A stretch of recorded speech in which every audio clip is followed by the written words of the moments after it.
Welcome to Talking New York Real Estate with Vince Rocco. Our show is all about the exciting world of real estate and in particular, how it relates to the luxury New York marketplace. But if you are not planning a real estate transaction in New York, we still have plenty of information you can use no matter where you are.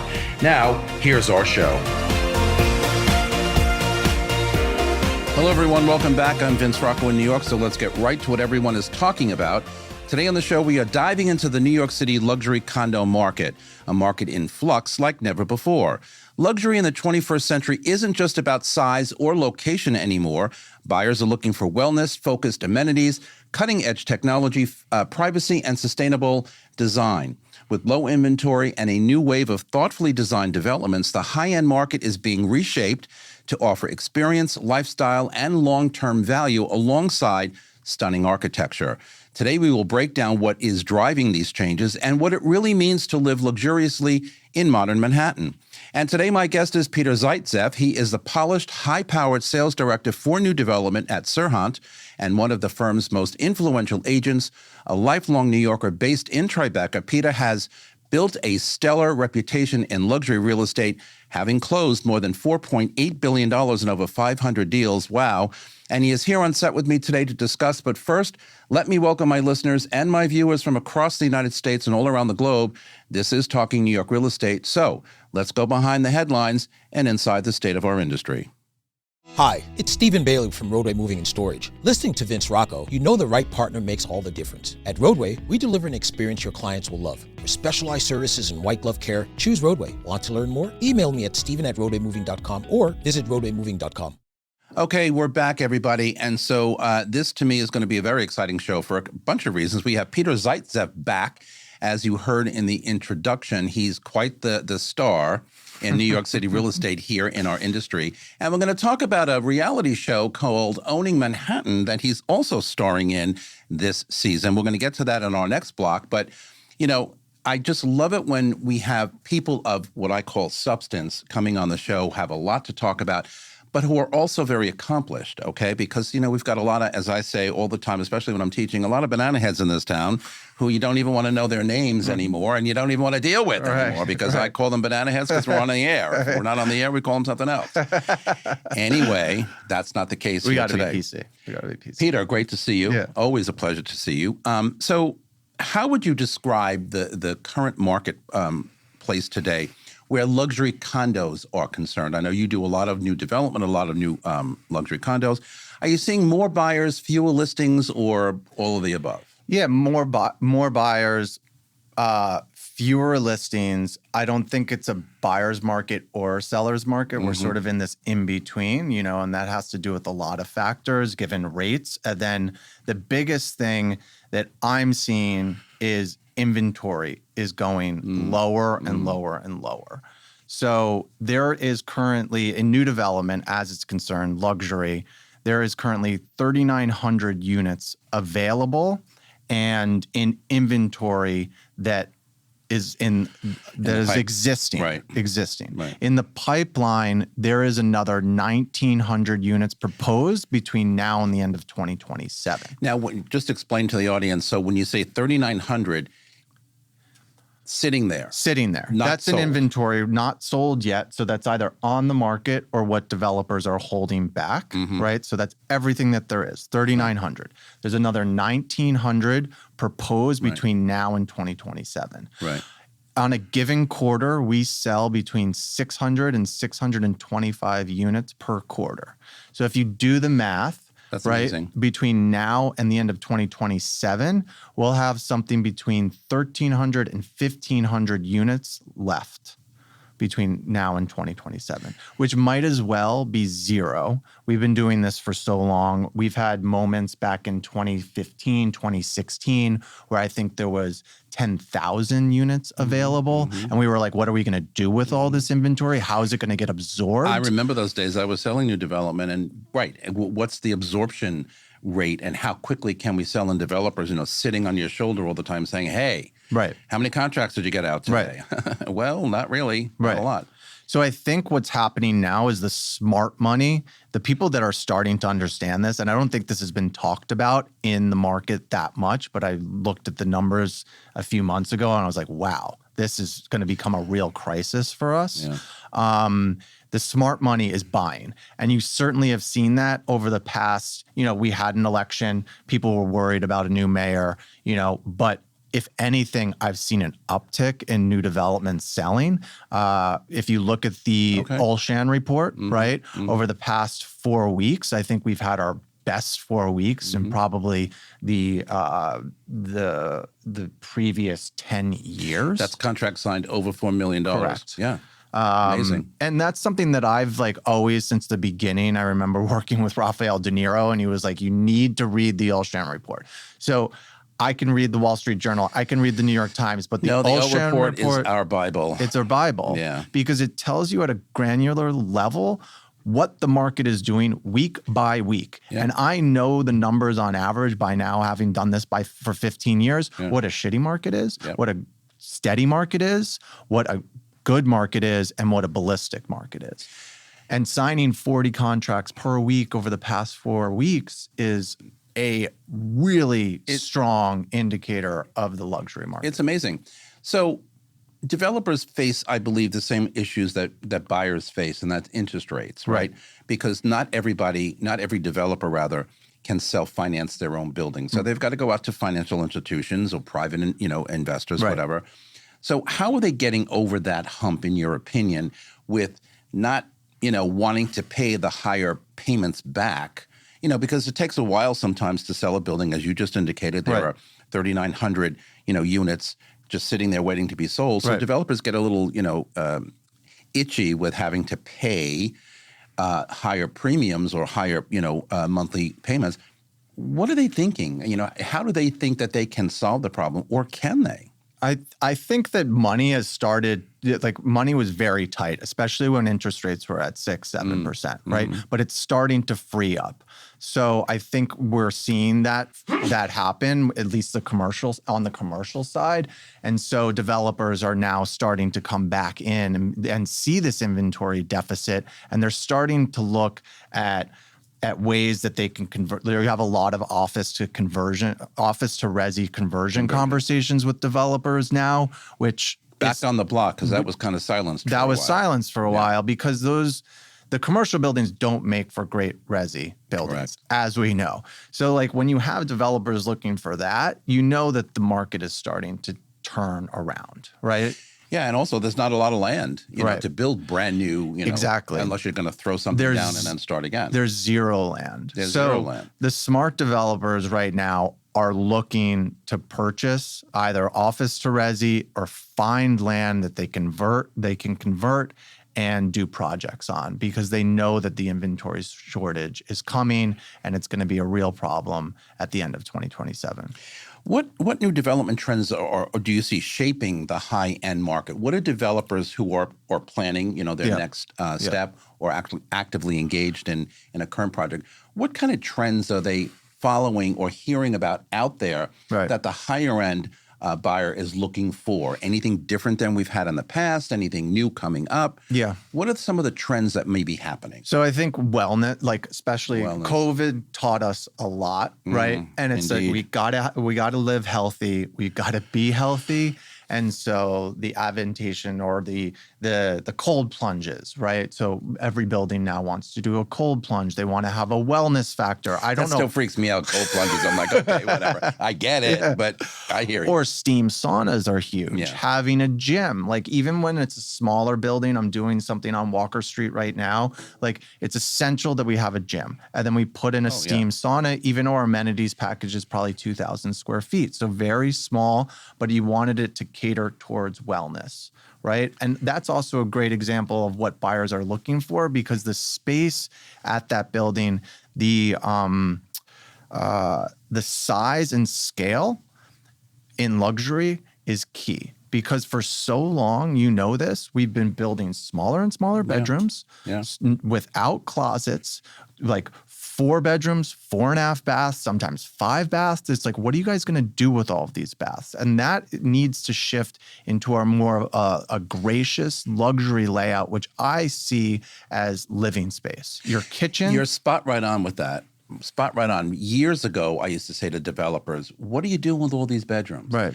Not a lot of closets, or in some cases, too many closets. Right. But what about the living space? Living space. You need living space. Right. Right? Especially for families. Yeah. You go in your bedroom to sleep. Yeah. Children especially. Yeah. Right? Yeah. I'm working with a high-end client right now, call it up to 30 million, right? She's like, I spend 90% of my time in the kitchen and living room. So like that space needs to be grand, right? Because my kids are there, I'm cooking. Correct. That's the space that I'm in. That's the space that I'm present most of the 100%. time. So those are the spaces. I think the trend will continue that way or should continue that way. And we need to advise developers on that because it's not the bedrooms. It's not the, it's not the bathrooms. It isn't, or the hallways that that really take up square foot numbers, but don't really mean anything. Right. But living room, and in my home, the same thing. I spend the time in the kitchen because I like to cook, and I spend the time in the living room because I'm doing everything else. Right. My computer's in there. I mean, whatever. Right. So this is where people want to spend time, and especially when you have children. Right. Aside from the wellness factor, what about smart home technology and sustainability? I mean, are these things that developers are keeping in the back of their mind when they're planning, again, current stuff or future projects coming out? Yeah, and I think that sustainability is something that has been big since I started. I remember at 150 Charles, we were going for LEED Platinum. I think we eventually got LEED Gold, but it's always been it's always been a factor that helps buyers, and I think is a good thing because we want to stay conscious of the environment and what we're doing to the environment in these buildings. So it's certainly a positive thing that we need to keep at the forefront, I would say. In your opinion, and I've debated the number, and we talk about the Olsham report, which is kind of near and dear to all of our hearts, and I can never go a Monday without reading it and absorbing it. Right. But in the 21st century, what does the term luxury really, really mean in New York City real estate? How has it changed? Like, for example, when I say numbers, I debate sometimes. Like people say, well, I remember when luxury was $2 and $3 million and above. Right. Okay. Now that's, a one bedroom or a studio or whatever. 4 million, 5 million, 10 million, the number is kind of debatable. Right. Is it only about the number or the high number, or is it about all the other things that you talked about that defines really what the new term luxury means today? No, I think and I might get a little abstract here, but I think that luxury is not defined by a number of bedrooms, the apartment itself. I think the luxury that people gravitate towards is I want to live by my kids. I want to be close to them, right? Or again, the living space that I have, the location that I'm in. So it's become more centric around what the intangibles are rather than the tangibles, which is the apartment, right? They need to be people will often spend more money. I've seen higher, overpaying for clients that want to be close to their kids. And I see this as a constant example in the West Village, working with another client right now where he's like, I don't want my son to move uptown because I want him close to where I live in the West Village, right? They want to stay close to those things that are near and dear to their heart. Which is not necessarily having a 3,000 square foot place on the Upper East Side. They'd rather sacrifice having a 2,000 square foot place downtown where they can be close to the amenities and the family that they grew up with. How are buyers, another very good point. So how are buyers kind of, making the decision, younger children who are still in school? We all know that in this town, it's all about where the schools are, and I need to move to the Upper East or the Upper West. Right.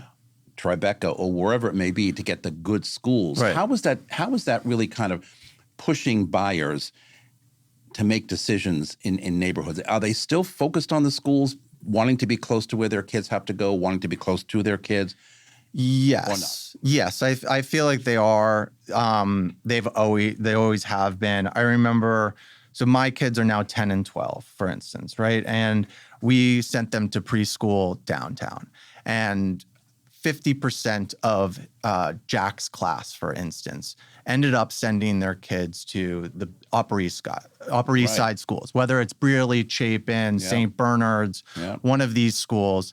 They would send them up there. They were living downtown at the time. They did the commute for 1 year. I think 99.9% of those parents ended up moving to the Upper East Side.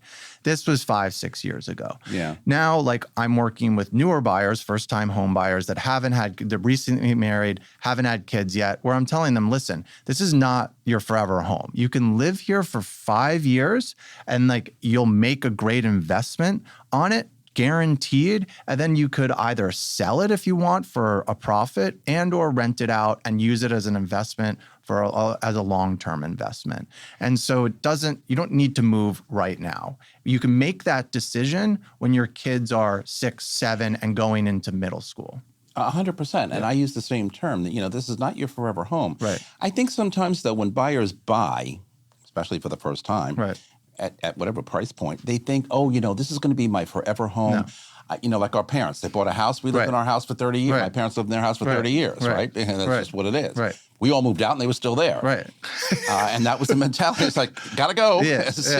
Whatever. Yeah. But I mean, that's not how it works in New York City. No. And I get the proximity to school. I get the proximity to a lot of, thing. Right. Look, now, and I think we talked about this the last time you were on the show, with the advent of all these car services, the Ubers and the Lyfts and the Empowers and the whatevers. I mean, you don't really need to be necessarily so close to a train station, subway station, because you can get to where you need to go. Right. Are these shifts, though, in environmentality affecting investment strategies for the luxury buyer, the luxury investor buyer, like when they come into town, whether they're foreign or whether they're domestic? Are they thinking about these things?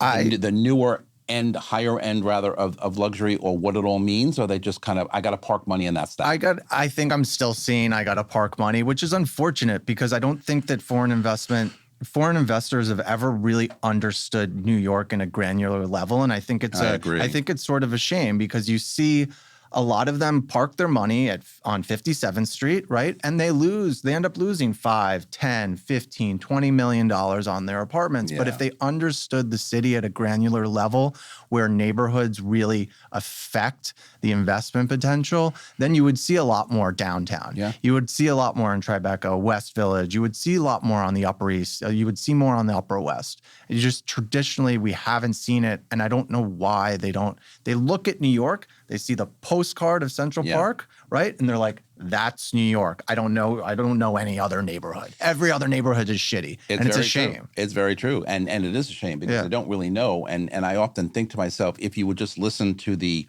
coaches and the counselors and the real estate professionals to help you, understand where you should be or why. Yeah. The why is the most important thing. All right, listen, we're going to take a break. There's so much more with Peter coming up. We're going to talk a little more about luxury and a lot more about owning Manhattan right after these messages. This is Talking New York Real Estate on the More Network. Don't go anywhere.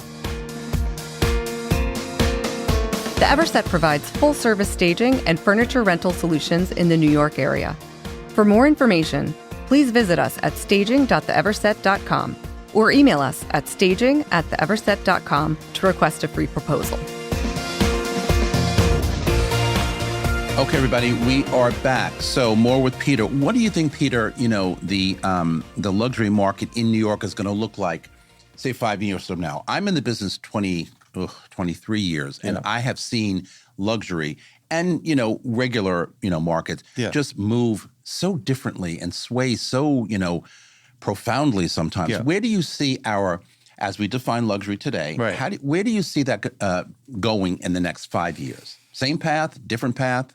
Unknown? I think the biggest driving force behind that is going to be the scarcity issue. And so that will be the driving force. I think that luxury will continue to do well. It's just going to be harder and harder to find the right property because we're locked in. So the buyers that bought in 2021 when rates were at 2-3% are locked into those rates. So they have no desire to sell. That's right? The thing, yeah. And then no new inventory coming on. There's just going to continue to be that sort of lack of inventory and scarcity, which will drive prices up. And I think that we'll continue to see that. And then we'll also enter into the new normal of like rates are never going to be at 2 or 3%, No. but they'll come down to like low 5s, maybe high 4s, which will be great. And then the capital will start freeing up again in the next, 1 to 2 years. And then 5 years from now, it's anybody's guess. What are your thoughts on that? I agree with what you just said. And what I tell buyers all the time is, look, the rates today, where they are, and I say it, in all honesty, they're pretty normal. Right. When I first bought, and I tell this almost every week on the show, my first interest rate when I bought a condo, I'm not going to tell you how many years ago, was 12%. Yeah. And that had been down from 17%. Right. And my dad said to me, run, do it. Right. Because you don't want to go back to 17. Right. And what I saw was the 12 went down to 10 and 10 went down to 8. The 10 went down to whatever. Right. By the time I sold that and I bought a co-op on the Upper East Side, it was 7% fixed for 30 years. And I thought, okay, my dad was right. It's going to, slowly come down. Right. And for years, Peter, as you know, these numbers were normal. Right. 6s, 7, high 5s, whatever. But what happens in our industry here, especially in New York City, buyers get stuck on purchase prices used to be or interest rates used to be. Right. And they still want that. Right. And I'm talking to a seller right now about a 2-bedroom apartment. I know what they paid for it. They want a little more than what they paid for it 7 years ago. Yep. And I keep telling them, you're not going to get that. Right. I'm so sorry, but that's not what the market commands right now. You're just not going to get that. Now, it's a matter of, are they going to choose to do it or not? And then they say, well, I have a 4-point-something% mortgage because we refinanced whatever when the rates really went down. Right. And so if I sell that, I'm going to go and get something at 6 or 6+%. Right. Vince, help me justify this. Right. So here I am on the spreadsheet, trying to figure out whatever. You can justify it. It can make sense. As you said earlier, it's not going to be your forever home. Right. And if rates do go down, you could refinance and change again. Right. But it's such a fluid moving marketplace that it's really kind of hard. You date the rate. Marry the home. Correct. Well, you know what? It's very true. Yeah. Talk to me a little bit about emerging neighborhoods with this new luxury push, with this new goal of luxury. Are there any particular neighborhoods in Manhattan that make more sense for either the investor or the person who lives here full time and wants to, buy an apartment? Yeah, I think like affordability comes into play here, right? So if you can afford Tribeca, or you can afford West Village, or you can afford Chelsea, which is all of these areas have become exponentially more and more expensive. That's great. But if you can't, like Lower East Side has transformed over the last several years. Correct. East Village has also transformed over the last several years. Flatiron, right? It used to be only, smoke shops and electronic shops. Look at what's happening with the Flatiron building. Right. Wow. Flatiron building. I worked on 10 Madison Square West when it was it's like when the area started to come up, and you look at those areas now with all the hotel development, the retail, the restaurants, the bars, and then the condos. I think those are emerging markets that have really started to come full form. Yeah. Downtown seems to me, and always has been, the place that most people want to be in. Right. Pre-children, with children, whatever, after children. Right. Downtown is just spectacular. Downtown's great.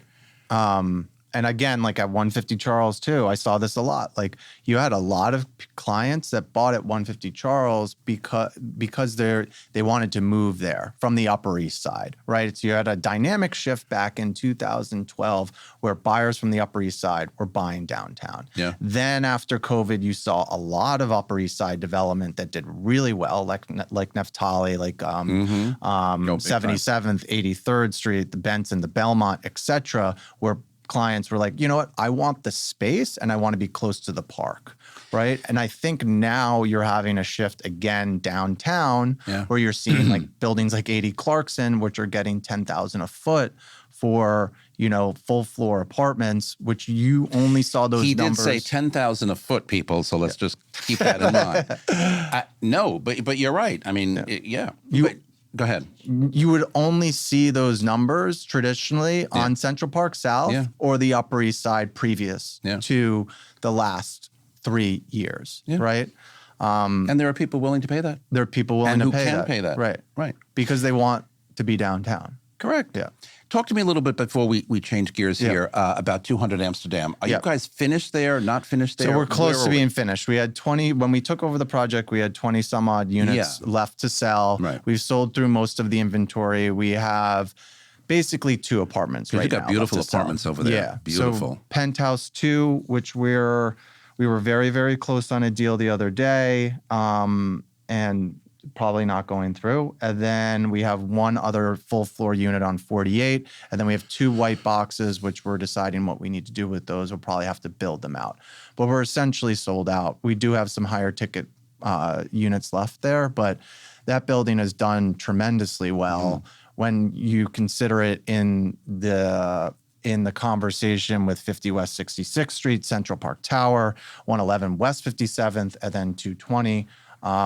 We've done probably the best next to 220. Yeah. No, it's a Park phenomenal South. building. I've been there many, many, many times, and you know the apartments are just grand. They're grand. Gorgeous. They're beautiful. So speaking of which, like that's what people want. They want the grand open style space where you have living, dining, family together. I mean, somebody said to me recently, do you think, Vince, that we're ever going to get back to, you know, the old floor plan, meaning, you know, closed kitchens? And I'm like, classic 6 and 7. Exactly. And I'm like, no. Right. And why would we do that? Right. As we just keep saying, open.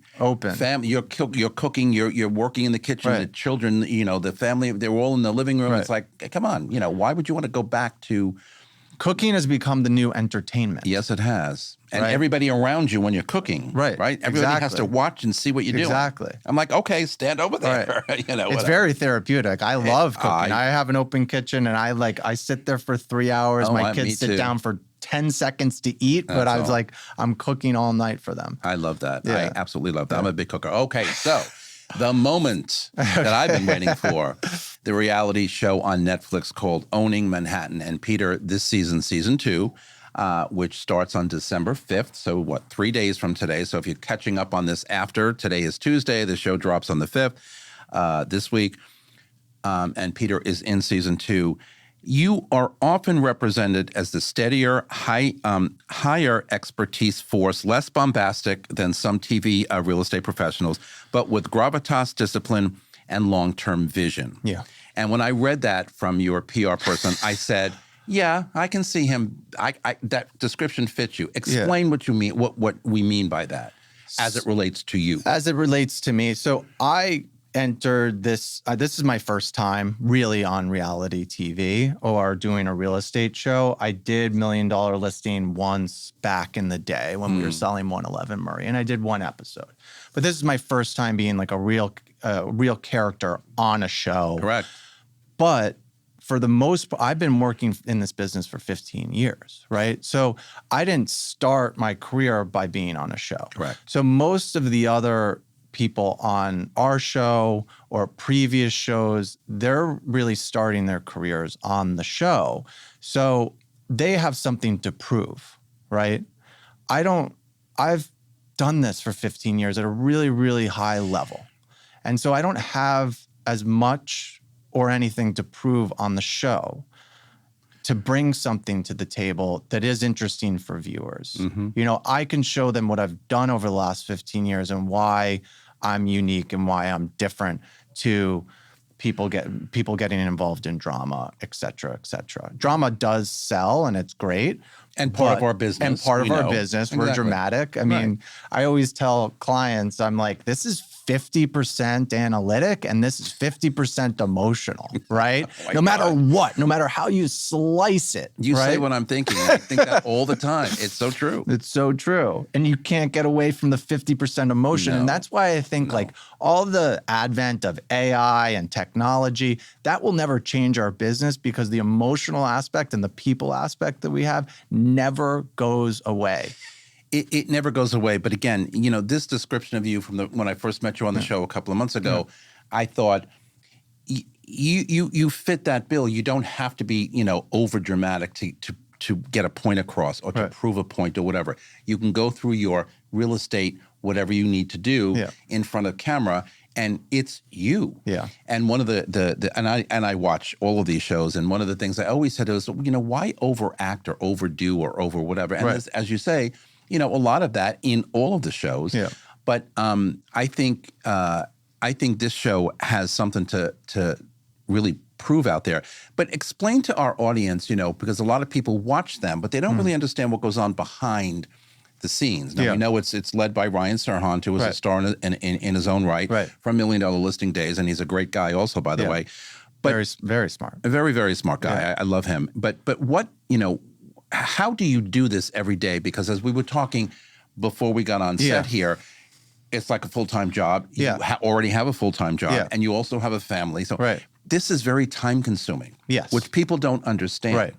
So, and we talked about this. I started at Serhant because I came over from Corcoran, right? I started day one. I took over 200 Amsterdam, and then we basically filmed the first episode of season two, episode 1 at 200 Amsterdam. So I was like thrown to the wolves basically with, launching a project and then filming right away. And it was like, I didn't know what to expect. I've launched projects before, and if you know anything, about launching projects. These things they take all of your energy just to launch a project. And more. All of your heart, all of your soul, if you're going to ever do it really, really well. Yeah. And that's what you have to give to be successful. And then to add on the show to that was like, my head was spinning, especially just being like on the first filming, the first scene of the first episode in the second season, and my head was spinning. I was like, how am I going to do this for a year? We ended up filming. Yeah. But eventually. A year. 8 episodes, okay? A year. 8 episodes, 1 year of filming, because you have to do retakes. You have to go back to things. Sure. They cut a lot of stuff that's not going to make it onto the air. But eventually you get used to it, and your life becomes a new normal, right? Correct. And I think Ryan, like I've been around Ryan so much. He's done the show and his real estate career for 12 to 15 years, something like that. Yeah. And if you look at Ryan's been able to manage it really, really well. Very well. He's pulled in thousands of directions. And it's like, if Ryan can do it, why can't I? So like you buckle up, you get ready, and you just put one foot in front of the other. I don't say this about a lot of people, but I can really see you. And again, just really getting to know you and here again on the show, I can see that happening because you got to kind of keep it, and Ryan has a great way of just keeping it together. Yeah. He's pulled in a zillion different directions all the time, but keeping it together enough for his family. Yeah. And for the business that, he created his own company, which is growing by leaps and bounds, Serhant, and then also on the show. So you got to kind of figure out, all right, one foot in front of the other. Yeah. And I think we all do that in very busy, life here in real estate. But when you tack on something like that and the thought of, 1 year, how do you prepare, Peter, for, like, you wake up today and you say, okay, we got to shoot today and I'm going to be over here, or I'm going to be over there. Plus, I got to figure out how am I going to show my own properties? How am I going to show my own new development stuff? Right. How do you kind of wake up in the morning and say, this is what my day is all about? Or this is what I need to do? Honestly, I wake up in the morning and I'm like, I look at my phone, I look at my schedule, and I'm sort of screaming inside. I'm screaming inside because I'm like, I don't know how I'm going to do this. Right. But you end up doing it. And I say this to clients too all the time, or anybody that I'm working with, and I run marathons, right? So you do. We are constantly, and in life too, right? We don't know what life is going to bring to us at any given point. And this goes for work and my kids and where I'm going to be in 5 years or 10 years. Like, we're running a marathon. And we just don't know where the 23rd mile is. But you have to keep going forward. Right. And so that's what drives me. Ryan said something in the research I was doing, for the start of season 2, this being like the toughest real estate market that he's been aware of since he's in the business, 12, 15, 16 years, whatever. Yeah. Also the most competitive, and it's kind of like real estate warfare. Yeah. How much of this is really going to be injected into the show this season, showing the people out there who are watching, hey, this is New York City real estate, but this is really a tough marketplace, or has gotten tougher through the years. I mean, when he was on $1 Million Listing, we were kind of, rolling through wonderful markets and high markets and whatever. Yeah. It's very different today. Yeah. For him, for you, for me, for anybody who, participates daily in this business. 100%. I think it's like, as you said, it's become more and more competitive. There's probably more and more agents out there. What I've been fortunate, and you, I'm sure, have benefited from this, and Ryan certainly has, is that we started our careers 15, 20 some odd years ago. Yeah. And that we've built a book of business where we're able to, and we know what we're doing at this point, right? We become experts at it. Right. That's where we have an advantage. We have a real advantage, and we have to take advantage of that. But for the young guys starting out, it's really, really hard to get your foot in the door, to get known. But you just have to keep pushing, like I said. And once you break through that barrier, like I was an intern. I was an unpaid intern for 3 months, and then eventually got a job as a glorified assistant for $50K, right? And I was this is my second career, so I was 28, 29 years old. I had my first kid at that time. Like, making that amount of money was very difficult, but like I pushed through it. And my ex-wife at the time, my ex-wife now, but my wife at the time, like, supported me in ways that, I'm very, very grateful for. Right. And it takes a huge support system. It does. It really does. Yeah. And we have to be grateful for that, which I know you are. And one of the things I always, admire about, successful people in this industry, whether you're on TV show or not, but just our strength to get through, as you said before, one foot in front of the other. We get knocked down all the time. We get, crashed into all the time. It just is what it is. Yeah. But if you stay focused, and you're a young man, you've got kids, you've got a family, you've got a real estate career. Aside from all of this, I mean, I complain. I do this show once a week. It's like way too much. On top of everything else. If I had to go and get followed around by a camera crew on a regular basis, I'd be like, okay, how are we going to do this? But probably would resort to the same thing you just said, because I think that is the only way you can. We're going to take another quick break. We're coming right back with Peter and Owning Manhattan and a little more on the luxury market. Don't go anywhere. This podcast is supported by the More Network, powered by Brown Harris Stevens. Real estate touches every aspect of our lives, from design and architecture to investing and the economy. Now there's a way to get all your real estate information in one place. The More Network. With more than 20 podcast and webcast series, the Mastery of Real Estate Network is powered by Brown Harris Stevens, one of the country's most distinguished brokerages. Discover advice from notable entrepreneurs, compelling topics, and access to top global real estate experts. Subscribe to their YouTube and Apple podcast channels by visiting GetMoreNetwork.com. We are back. So let me ask you something. How do you prepare for a particular scene? So, the producers say you're going to go into this listing of yours or this apartment of yours, whatever. And do they tell you what they want you to do? Do you prepare because I know a lot of people who watch reality TV say, how do they do all this? How do they know what they should talk about or what they should not talk about, whatever?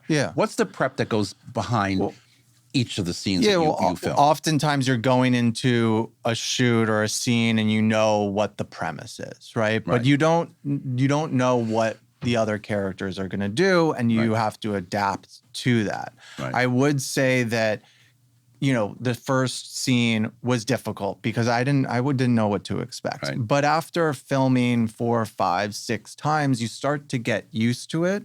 It's like anything, you understand, and you get used to the cameras being there. So it took less and less prep as we went, but you definitely know what you're going into, what scene you're shooting, what to expect, and then sometimes when the camera starts rolling, you have to throw that all out the door because you're dealing with a bunch of different personalities. And fortunate for us, as we talked about before, like we often deal with a lot of personalities in the business as itself. It's just Indeed. doing it on camera, which takes a little bit of getting used And you to. work with a lot of colleagues too. Correct. From Sirhan. So Correct. how does that kind of add to the pressure of a scene, or maybe change the pressure of a scene, or your relationship outside of, being on set? Does it or not? Yeah, I think for me, at least for this first season that I've done, I was thrown to the wolves, as I said, and I had to prove myself. I didn't think that I had to because I came with a background and a pedigree and I've done all of this. Right. But like they were like, who is this guy? I don't know him. And I had to spend a lot of my effort with them to say, like, I'm not a bad guy. Like, I'm a friend to you. Like, you don't need to compete with me. If you need information from me, I'm going to give you that information Right. freely. That's Right. always who I've been. Right.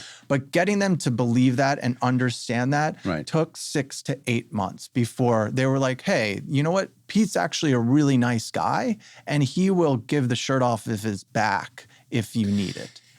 Yeah, I mean, I can see that knowing you a little bit here, but also it's got to be difficult, Yeah. when another character, Yeah. so to speak, Yeah. is doing a scene with you, and they don't necessarily really get what you're trying. You're trying to be sincere and the Peter Right. that everybody Right. knows and loves Right. and whatever. The successful real estate agent. Right. Like I said, when I read that description, but I mean, unbelievable. Right. Less bombastic, because Right. we all know from some reality shows that there's a lot of, Right. over the top, Over the top, people getting angry. I very, Right. very rarely, I think I've gotten angry 2 or 3 times I in my can't see whole you doing I that, can't. actually. I I can't can't. see you doing that. So eventually, once they understood me, like I wasn't going to take a shot or a Yeah. jab, and I wasn't going to play to that. Once they Right. understood it, then they started to understand me and my role, and that I could actually be a benefit to them or help them, because Right. again, I'm ready, willing, and able to do that 110% of the time. I know several people on that show from season 1 and Yeah. some personally, but I can so see you. I was a little surprised when I realized that you were in the show for Yeah. season 2 and delighted actually, but because, I'm getting to know you a little Yeah. bit and I actually like you. But I think though that you're going to be different. I Yeah. think you're going to stand out. And when the audience, and please watch, Yeah. okay, December 5th, Yeah. when the audience sees you, because I think people who watch reality shows kind of key into certain individuals on a show. Yeah. Like on $1 Million Listing, Ryan was always one of my favorites. Right. For a whole bunch of reasons, but he just seemed to be like normal and natural and whatever. Right. I love the other two, Right. but he always kind of was like, my favorite. And I'm not just saying that because you work there. Right. It's very true. Yeah. I've known him for years. But you being different, as I keep saying, from Yeah. the rest of the cast members there, I think, you're going to stand up. Yeah, And hopefully cement a spot for season 3. exactly. But I think people are going to like you because you're a very likable person. Right. How do you think about that when you're doing a scene? You try to be, as you said before, just who you are.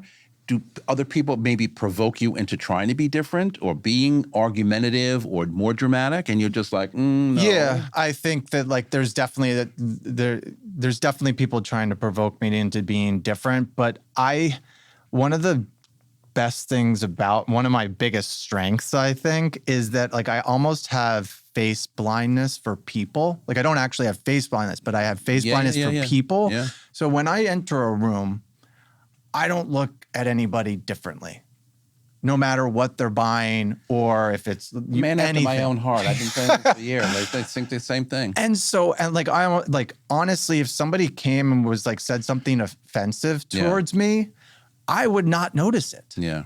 The other person standing to my left or right might be you like, just hear what he "Did just you just said?" hear what he said?" But like it would go in one ear out the other because it's not in my personality Yeah. to recognize people trying to tear me down or pick me apart. It's just not. And I'd rather just not have to deal with it. So I go on to doing business and being who I am. So it doesn't affect me, which is again, a great personal It's a trait great that I attribute, have. of course. Yeah. Talk to us a little bit about, you are born and raised New Yorker. Yeah. You live in New York City, obviously a successful 15-year career. Yeah. How has being a New Yorker helped you on a show like this with great big visibility Yeah. on Netflix, and so it's Yeah. global? Yeah. How has being a New Yorker helped you acclimate not only to the real estate industry Yeah. that you talk Yeah. about on the show, Yeah. but actually doing the show as well? I mean, you know everything there is to know Yeah. about New York, as I do. Yeah. Is that a help or is it not? Oh yeah, it's certainly a huge help because I know the block to block in real estate. Right. I know the block to block differences Right. between what West Tribeca, East Tribeca, West Village, the difference between Perry Street and West 12th Street, the difference between Bleecker Yep. Street. So like these things that have been ingrained in me since I was a little kid are now extremely helpful. Right. So that on a personal level or on a real estate level with clients, and then going into a show like this, because like I can enter pretty much any environment and then be able to speak about that environment in an eloquent way that is informed. Right. Right. And not practiced, not rehearsed. It's just coming from what you know, Right. who you are, Right. and your experience. Right. And I've been so fortunate. You talked about like the deals that I've done, but I got really lucky at the beginning. And I've worked on probably like, those 500, 600 transactions that I've done, those equate not just the transactions, but what I'm more proud of is all of the work that went into one of those individual transactions. 100%. And those were probably 5 to 10 showings per transaction, meaning, you're in the thousands of visits with different people. And so I've been fortunate enough to work with and meet so many different people over 15 years that now all of that stuff is second nature to me. Yeah. Meeting people and speaking to them and being like-minded. I'm able to understand the room pretty quickly. And that's why I said before, I think, you can stand out in a scene or in multiple scenes Yeah. because, you come across as being a New Yorker. You have the experience of living here and knowing it and Yeah. working here in Yeah. a very personal industry, as I Right. call real estate, Right. Because you've done it and you know it. What are some of your highlights on the show so far, this season? I mean, again, you're in every episode. You've worked probably almost every day in a week. Yeah. Are there any highlights that where you walked away saying, hey, I think that's going to be a good scene, or, I don't know how that one's going to translate? Yeah, so I think that I'm going to see the first episode tonight. I haven't seen it yet. But I think I did really well at Ryan recruiting me. That's at 200 Amsterdam. I did really so that's going to be part of the first episode? That's I part can't of wait to that's see like that in one. the first 5 minutes. Okay, good. Yeah. Can't wait. So I did a good job there. Ryan and I have a negotiation that I know it's in the trailer, so I know it's going to be in the show. I think that's going to be a real highlight of the whole season. I'm not sure what episode it's in, probably 6 or 7. But I think that was really good too. And What's interesting here, and I asked the question, and I should have set it up. You don't even know what's going to be in the show, so to speak, because you've done so much. Yeah. They cut out so much. Right. You've done a whole year of filming. Right. And there's only going to be eight episodes. Right? Right. So you don't really know episode to episode. I think that's kind of thrilling. Yeah. Scary. Yeah. Because you're like, did they leave that one in? Did Yeah. they take one? You might know a little bit, but Right. but not a hell of a lot. Yeah, so like I was on the phone with somebody who had seen some of it, and it was like, oh, in episode 2, you and Ryan are butting heads, Right. right? So I'm like, oh, what was that again? Like where me and Ryan were butting heads, and Yeah. that makes me like a little apprehensive because like, as you know, I respect Ryan so much. Of course. And, butting heads with him on TV will be interesting. So we'll see how that shapes out.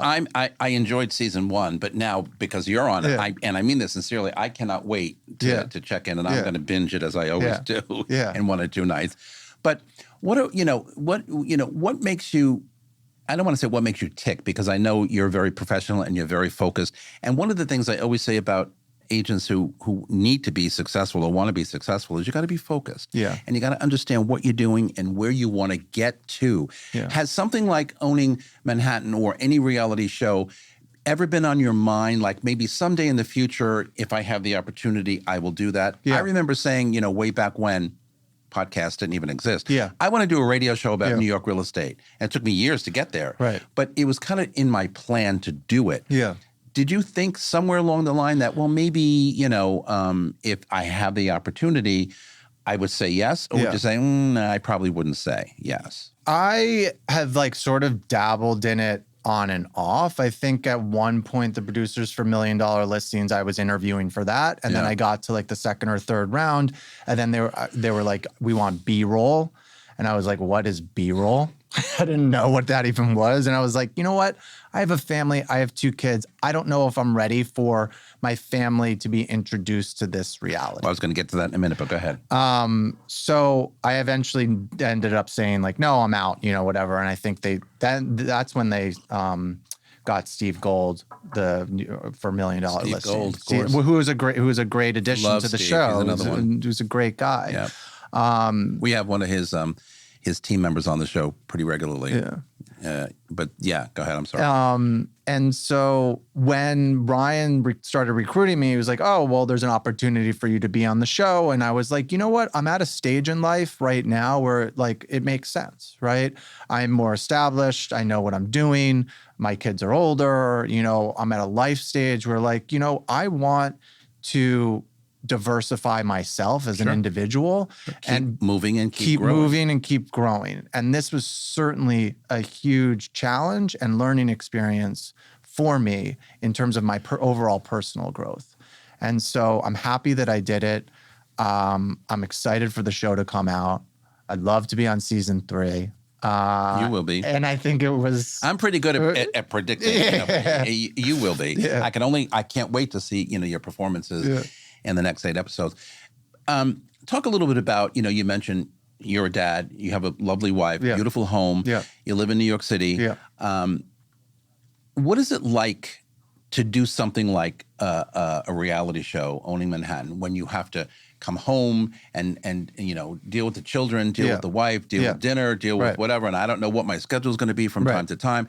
Are they understanding of it all, or are they kind of like, what's he doing now, or why isn't he here? Yeah. It's tough on our schedules, actually. It's really tough on our schedules. And I think like real estate in general is tough on our schedules. Correct. So we never know when our end time is. We never know when our end time. And our clients often work from 9 to 5 or 9 to 6. So like when are they available? They're available from 6 to 9, right? And those are the times where we should be home, or they're available on the weekend. That's the only time they're thinking about real estate. So often our schedules are tough. So I've been used to sort of a tough schedule for a long time.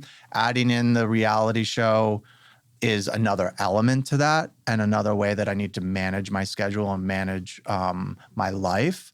I'm fortunate, I have some really great people working with me, Jared Friedman and Sam Germano, and now Ollie. So these guys are now helping me with a lot of my stuff. And the goal of this whole thing, we talked about growing my business and all of that. The goal is not necessarily for me to take on more and more and more.